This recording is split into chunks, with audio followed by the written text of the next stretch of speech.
Alright, now we go to the free electron model of metals.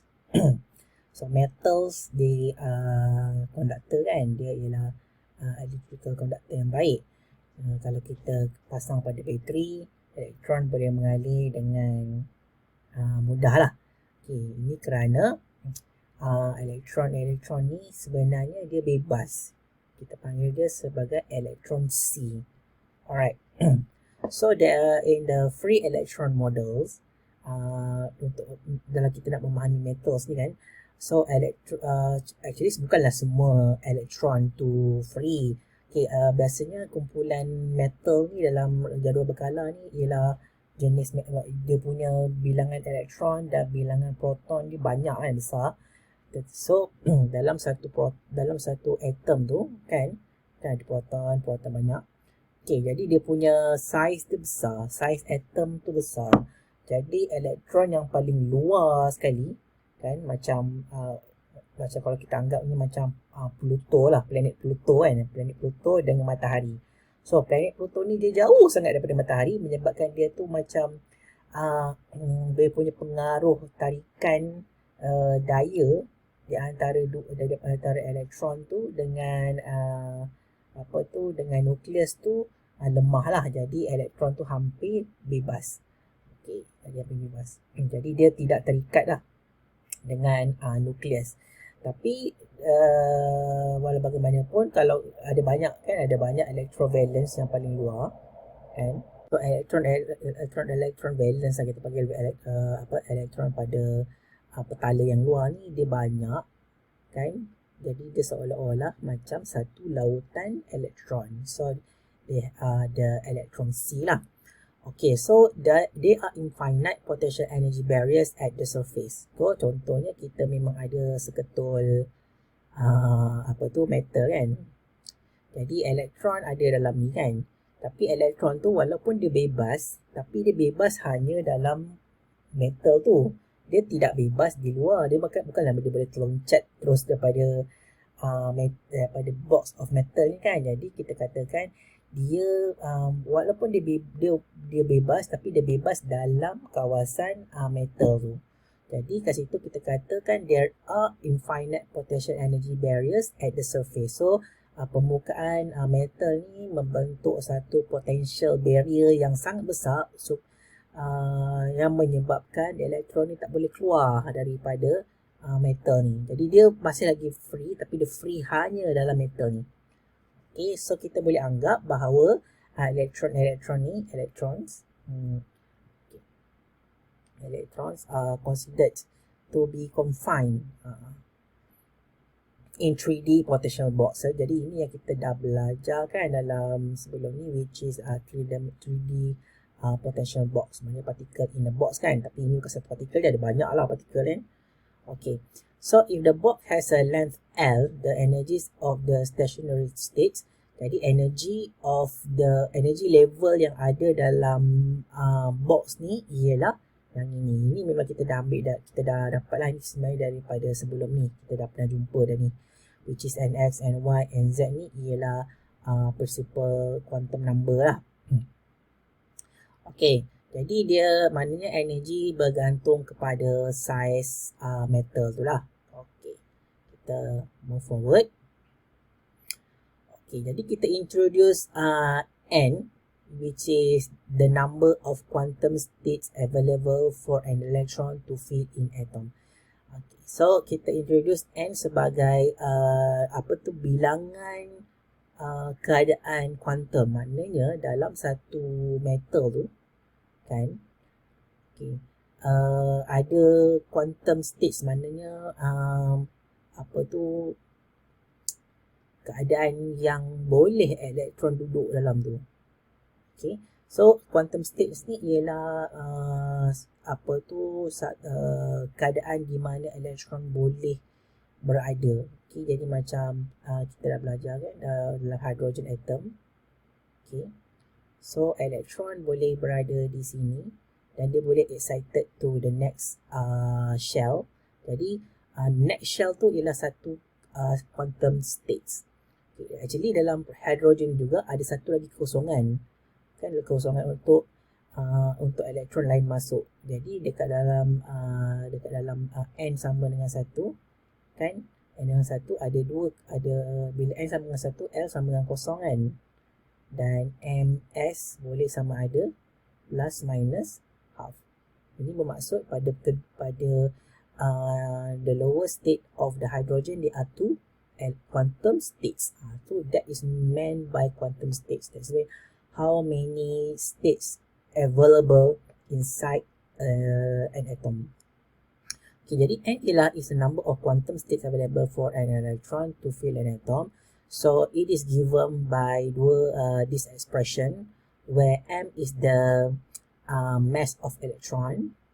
Okay, V ni ialah the volume of the metal, and energy is the energy level inside the atom, and then so that's all lah kat situ. Jadi it is also given by n equal to pi nrs square rs cube over 3, where nrs ni equal to nx square bla bla bla, which is ini ialah yang ini. Okay, so yang ini, this equal to nrs tadi. Banyak sangat simbol kan, nrs. Jadi tapi n ni bukannya number of quantum states tau. N ni ialah principal quantum number. Jadi kena bezakan. Alright. Jadi itu nrs. Jadi dia berhubung lah. Ni masuk ke dalam ni. Dan ini juga sama dengan nilai ni. Jadi kita tak pergi detail macam mana bila kita dapat expression ni. Kita hanya terima je dulu pada waktu pada state, pada level yang sekarang, kita terima je dulu. Dan kalau awak mungkin interested kan to go further into this, you can go to computational chemistry or theoretical physics lah. Okay. So the number of states within the range of energy is given by this. Maknanya awak ubah je kat sini. Okay, E ni 1/2 dengan E. Kan, which is 2/2 lah. Kan, kita tambahkan D kat depan, kita tambahkan D kat belakang. Okay. So kita define another new quantity. We call it as a density of states. So density of states ialah the number of states per energy range. So the density of state is given by this G as a function of energy, and it is actually the number of states per energy unit.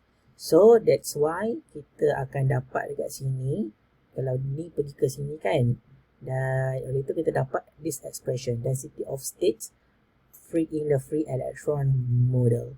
So density of states ia menunjukkan berapa banyak dia macam berapa banyak kekosongan lah, berapa banyak kekosongan yang boleh diisi elektron dalam sesuatu metal tu yang mempunyai energi yang tertentu. Okay. Jadi kat sini kalau kita tengok kepada graf ni, sebab GE ni is proportional to A punca kuasa 2. Jadi kita dapati bahawa semakin tinggi energi, higher energy in metal, there would be so many rooms available for electron to fill in. So that is meant by this density of states. Maknanya if the metal has a higher energy, so there are many rooms available for the electron to fill in. So that is the density of states, right? Okay. Next. So next we go to the Fermi direct distribution. So Fe is F is as a function of electron is the probability that a particular state with energy E is occupied by an electron. Okay. So kita nak memahami. Okay. So kita nak memahami tentang apa yang kita katakan sebagai Fermi. So Fermi level ataupun Fermi energy. Ini Fermi Fermi ni nama orang, Dirac ni pun nama orang. Okay. So kita nak fahami bahawa bila masa satu metal tu boleh mengkonduksikan elektrik. Jadi kalau metal tu mengkonduksikan elektrik, maksudnya mesti ada elektron yang mengalir lah kan. Jadi elektron ni dia boleh berada dalam lautan elektron, dia boleh bebas sekiranya dia mempunyai tenaga yang mencukupi lah. Dan tenaga tu boleh datang daripada luar, mungkin daripada haba, daripada elektrik, voltan dan sebagainya. Jadi metal ni dia boleh meningkat kekonduktiviti dia, kekonduktivitian dia.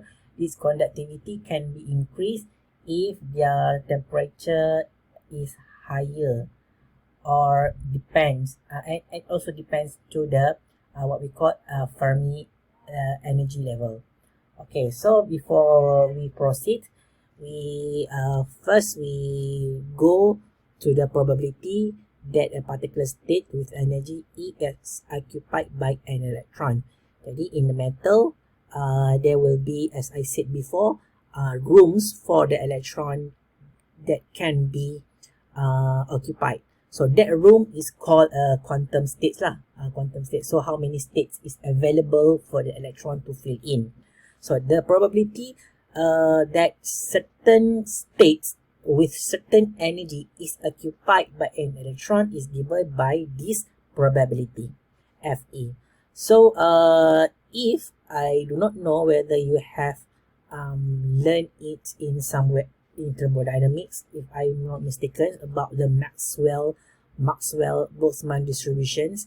So in the Maxwell-Boltzmann distribution, it's said that the probability for a molecule or atom to have a certain kind of energy, certain value of energy is proportional to the exponential minus E over kT. Alright. So what does it mean by this Maxwell-Boltzmann distribution is that kita bayangkan ada kotak kan, ada kelas. So ada ni ialah awak lah dengan kawan-kawan awak, ada mungkin ada 100 orang. Okay, dalam 100 orang ni, okay, contohnya kita switch off aircon. Kita switch off aircon bermakna dalam ni panas lah kan, maknanya temperature akan increase. So at this certain temperature, awak dalam kelas ni mulalah macam apa tu, kepanasan kan. Tu dah mula tergedi-gedi gitu kan, kepanasan. Okay. So dalam 100 orang ni kan, sebahagiannya sebahagian daripadanya dia cool je, dia relax je. Kan. Okay, sebahagian besar daripadanya mana bilangan lah, ni menunjukkan bilangan ni. So bilangan. So sebagai besarnya memang dia punya pergerakan dia sangat laju lah.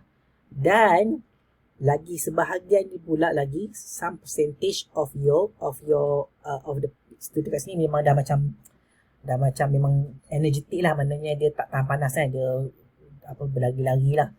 Jadi so distribution ni menunjukkan berapa banyak fraction of particle, berapa banyak partikel yang mempunyai tenaga yang tertentu. Jadi sebahagian daripada awak mungkin tenaga dia rendah, dia relax je, walaupun panas pun dia relax je, jadi tak banyak lah. Dan sebahagian besar akan mempunyai tenaga yang tinggi dan tapi kurang, tapi sikit, maknanya dia bukannya semua orang yang akan ada tenaga yang tinggi. Okay? Hanya sebahagian je yang mempunyai tenaga yang intermediate, dan sebahagian kecil yang mempunyai tenaga yang tinggi, which is dia tergedi-gedi lah. Jadi kita anggap ni molekul. Okay, molekul ni tak semua molekul tu sama rata dia punya tenaga dia.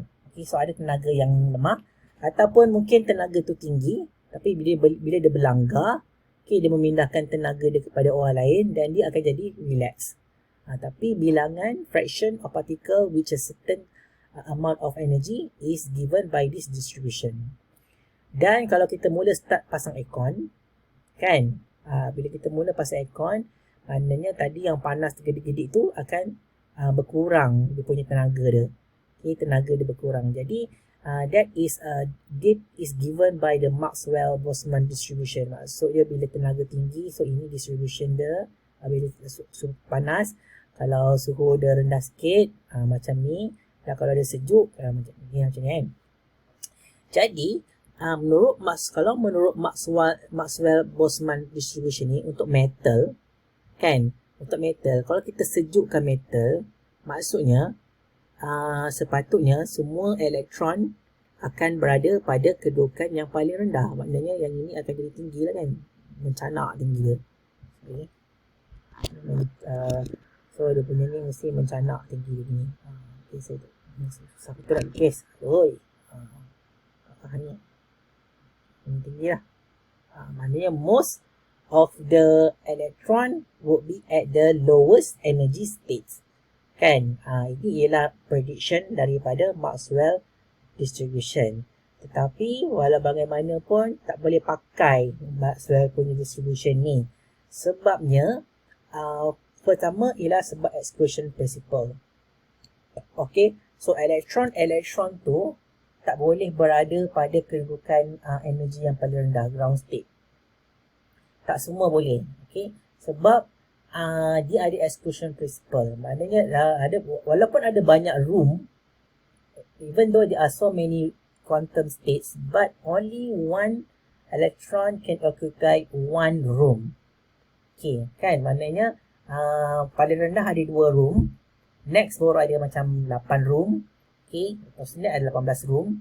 Jadi dia kena, walaupun dia sejuk, tapi tak semua elektron boleh duduk kat bawah sekali. Dia kena ikut susunan pak 1, 2, 3, 4. Okay, dia kena memenuhi room tersebut. So itu yang dikatakan sebagai exclusion principle. Maknanya walaupun dia energi dia rendah, tapi yang paling rendah tu dah penuh. Dia kena isi yang atas juga. Dia kena isi juga yang atas. Okay, tapi untuk Maxwell-Boltzmann distribution dia tak kisah. Dia kata semua boleh duduk bawah. Okay, tak boleh. So itu ialah pertama. Disebabkan exclusion principle, elektron tak boleh duduk semua dekat bawah. Dia kena ikut room dan ikut energy dan ikut exclusion principle. Okay, so jadi oleh itu kita kena ubahlah daripada Maxwell distribution kepada distribution yang lain yang dinamakan sebagai Fermi-Dirac distribution. Okay, menurut Fermi-Dirac ni, so ada satu energy level yang kita panggil sebagai energy Fermi energy. Okay.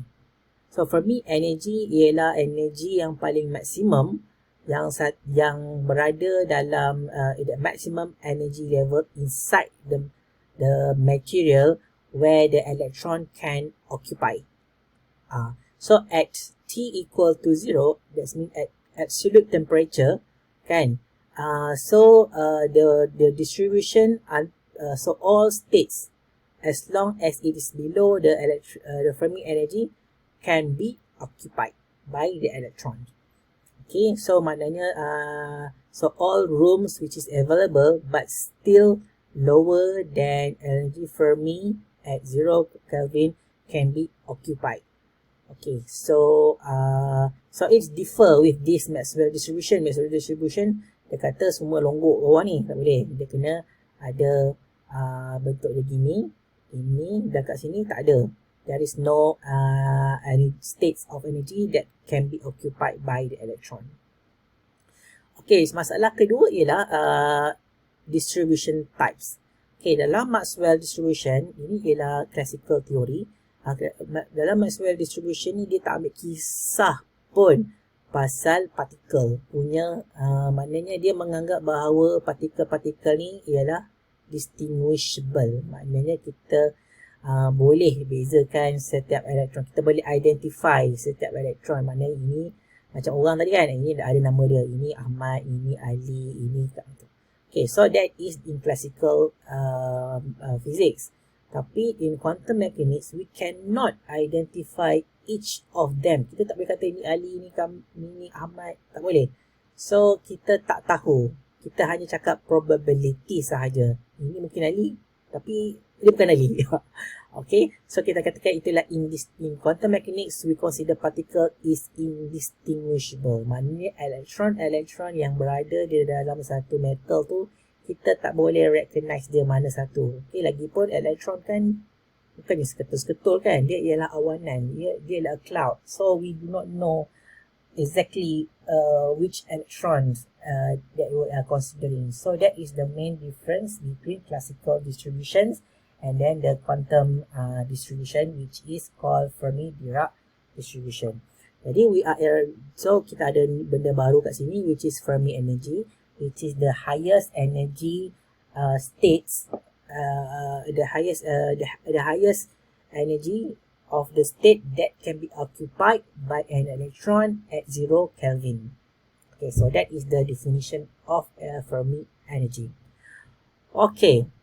So so it is given by this equation, which is this is a Fermi energy. So berbeza dengan tadi tu Maxwell equation tu adalah exponential minus E over KT. Jadi kat sini ada perubahan lah, ada perubahan kat sini, which is ada benda ni so the probability of states with the energy E to be occupied by the electrons is given by this Fermi-Dirac distribution. So where EF is the Fermi energy and EF actually depends on temperature. Okay, however, untuk metal kan, untuk metal Fermi energy at any temperature is almost equal to the Fermi energy at 0 Kelvin. Untuk semiconductor memang tak sama langsung lah, kena kira. Okay, jadi untuk metal, semiconductor nanti kita tengok apa itu semiconductor. So for metal, the Fermi energy doesn't change so much with temperature, but semiconductor depends too much on the temperature. Okay, so EF0 is the Fermi energy at 0 Kelvin. So when E equal to EF, that means apabila energy bersamaan dengan Fermi energy, so the distribution of the particle is equal to setengah. Okay, maksudnya kalau kita gantikan E sama dengan E tolak EF kan, maknanya kalau kita gantikan EF, ini EF sama dengan EF tolak F kosong kan, jadi 1 per exponential kosong 1, jadi 1 per 1 jadi setengah. Okay, so dia tak ada unit kan sebab dia distribution setengah. Setengah maksudnya apabila energy kat sini lah. So apabila satu metal itu kita nak tengok berapakah kebarangkalian untuk elektron tu berada pada states yang bersamaan dengan energy Fermi, dia punya probability dia adalah 50%. Maksudnya 50% of the electrons always be at energy at E. Okay. Sebab dia panjang kan. So 50% of the electron can be found at energy E equal to EF. Okay, so itu maksudnya. So apabila temperature of the metal meningkat, if the temperature of the metal increase, so it can be found more on the higher energy states. Compare to yang maknanya so kita boleh maknanya lebih banyak elektron berada di energi yang tinggi, maka lebih mudahlah untuk dia conduct. Dia menyumbang, it contributes to the conductivity of the metal. Okay. So that is meant by this distribution. So the distribution change with temperature. Okay, So more and more rooms at higher energy state will be filled by electron if the metal get higher in get higher energy. So maknanya kalau dia temperature meningkat lah. Temperature meningkat maksudnya elektron lebih banyaklah berada di energy state yang lebih tinggi. Okay, next kita tengok contoh kan. So probabilities in the free electron model. Okay, for electrons in a solid, at what energy is the probability that the particular state is occupied equal to 0.01? Maknanya pada tenaga apakah yang chance kita ialah 1% untuk menemui elektron tu berada pada energi tu. Okay. So at what energy? Pada tenaga berapakah yang kita akan dapat 1%? Maknanya kalau dalam 100 elektron, satu elektron mesti berada pada energi tu. So energi apa? Energi tu berapa? Tu so carilah. Okay. So kat sini kita nak cari energi tu lah. Energi ni. Okay. Energi tu bersamaan dengan bla bla bla bla. Okay. So EF sama. So kita susun. Kita nak cari energi. Kita susun. So EF plus 4.6 KT. Ini untuk kalau 0.01 which is 1%. Yang ini kalau 99% of the chance that we can get the electron at that level. Okay, jadi kita tengok balik kepada gambar rajah ni. So, kita ambil satu lah. Kita ambil satu contoh kat sini je. Kita ambil yang ini dengan temperature dia. Sekian lah temperature dia, temperature yang rendah. Okay, so daripada sini kalau kita tengok EF sama plus 4.6 KT. So, EF sama, so kat sini lah. So, energi tu kat sini. Mungkin kat sini lah. EF campur 4.6 KT. So, maknanya kat sini kita akan ada 1% chance untuk menemui elektron pada tenaga itu. Tapi dia tak kira lagi lah kan. Depends lah kepada suhu berapa. Okay. Lepas tu, kalau 99% of the chance we can get dekat EF tolak dengan 4.6 tu mungkin kat sini lah. So, dekat sini ialah 99% of chance that we can get the electron at that energy. Okay.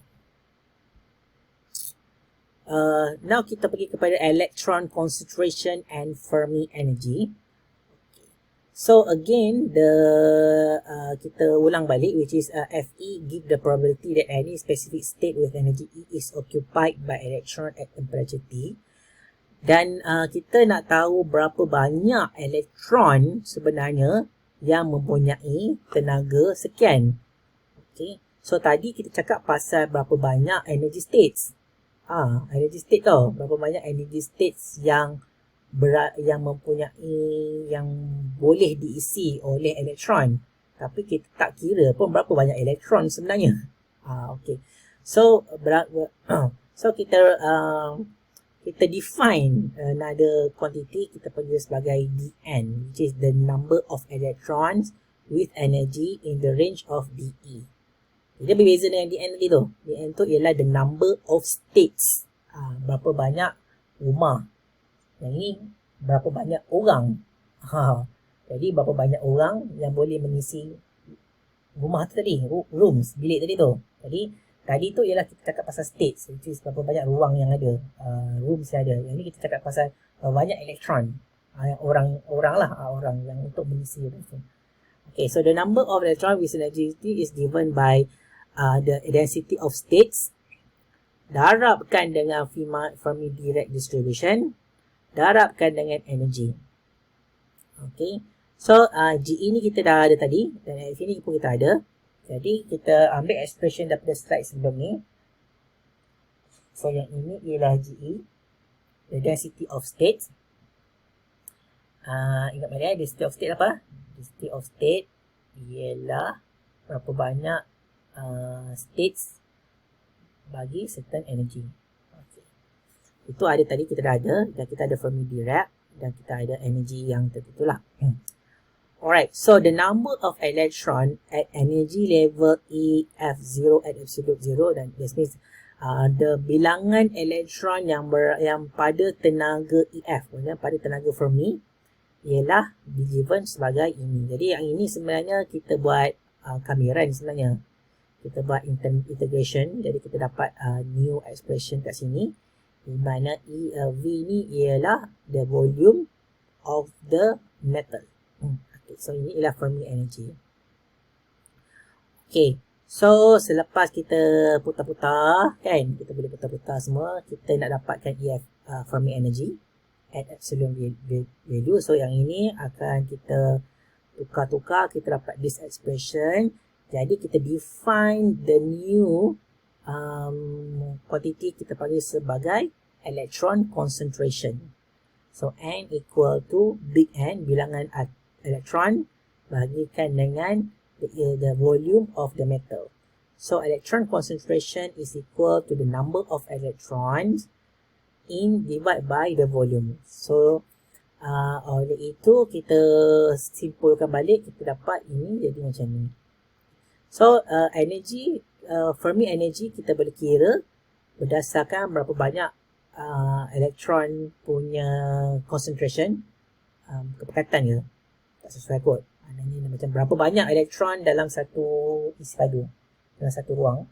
So itu ialah electron concentration, dan given by this expression. So banyak benda lompat-lompat kan sebenarnya konsep-konsep ni, yang kita terpaksa keluarkan sebab dia akan ambil masa yang panjang. Lagipun kat sini just nak introduce awak dengan beberapa konsep yang penting dululah. Nanti mungkin akan jumpa kat mana-mana course. Alright, jadi walaupun awak ada formula, pastikan formula awak tu awak boleh guna dengan betul. Okay, jadi kat sini kalau awak pastikan kalau awak perhatikan kita ada banyak N. Kan N. Satu N untuk principal quantum number, N kecil.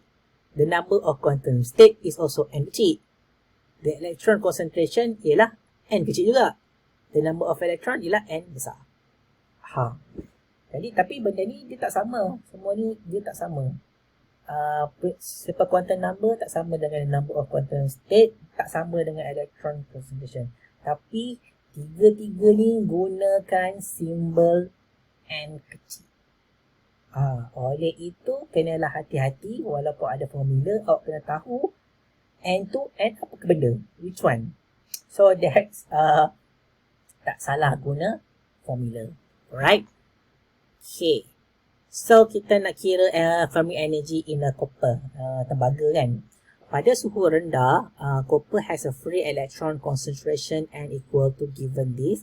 So awak tengok concentration ni dah diberi dalam meter per meter cube kan, sebab N ialah bilangan elektron per volume. Okay, using the free electron model, find the Fermi energy for copper, solid copper, and find, so ada dua lah, nak cari EF dan nak cari speed of electron with the kinetic energy equal to Fermi energy. So this is V lah, nak cari V. Actually ini istilahnya Fermi velocity. Okay, tapi velocity je lah, kita kan okay, dulu benda nak cakap. Okay, seperti yang saya kata tadi, untuk metal, dia punya Fermi energy dia sama dengan Fermi energy pada absolute value, absolute temperature. Jadi kita boleh guna formula yang inilah, formula ni. So ni Fermi energy untuk solids, which is EF, sama dengan EF0 at absolute temperature. Okey, jadi kita gunakan formula tadi tu, dan concentration tu kita ada concentration ini ialah the mass of electron. Jadi kita dapat Fermi energy is 7.03 electron volt. So this is the Fermi energy, maknanya tenaga di mana separuh daripada